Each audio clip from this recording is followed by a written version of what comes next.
அடேங்கப்பா, எவ்வளோ பெருசுங்க. ஏற்கனவே நின்னுட்டு இருக்க பிளேன் பார்க்கும்போதே இவ்வளோ பெருசா இருக்கே அப்படின்னு நம்ம யோசிச்சுட்டு இருக்கக்குள்ள இதோ நான் வரேன் பாருங்க அப்படின்னு ஒரு மாசான என்ட்ரி கொடுத்திருக்கு பிரம்மாண்ட ராட்சசத ஏரோப்ளேன். பார்க்கவே பயங்கரமா இருக்குல்ல, எவ்வளோ பெருசு, போய்கிட்டே இருக்கு. இந்த பிளேன் அதுகிட்ட எலிக்குட்டி மாதிரி இருக்கே அப்படின்னு கண்டிப்பா நமக்கு தோணி இருக்கும். Anyways, there is always a big fish in the sea ன்னு சொல்லுவாங்க இல்லையா, அந்த மாதிரி தான் பிளேன்ஸ்லயும் இந்த மாதிரிலாம் இருக்கு. அதுலயும் குறிப்பா இந்த எமிரேட்ஸ் பாத்தீங்கன்னா பெஸ்ட் ஏர்லைன்ஸ் அப்படின்னு பல தடவை பேர் எடுத்திருக்கு.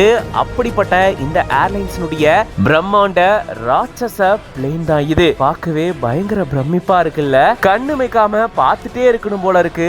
அந்த அளவுக்கு இந்த பிளேன் நம்மள பயங்கரமே attract பண்ணிருக்கும். It's me Sanu CV அப்படின்ற பேஜ்ல இருந்து இந்த வீடியோவை ஷேர் பண்ணிருக்காங்க. இது பத்தின உங்களோட கருத்துக்களை கமெண்ட்ஸ்ல சொல்லுங்க. மேலும் பல செய்திகளுக்கு பிஹைண்ட் வுட்ஸ் பேஜை ஃபாலோ பண்ணிக்கோங்க.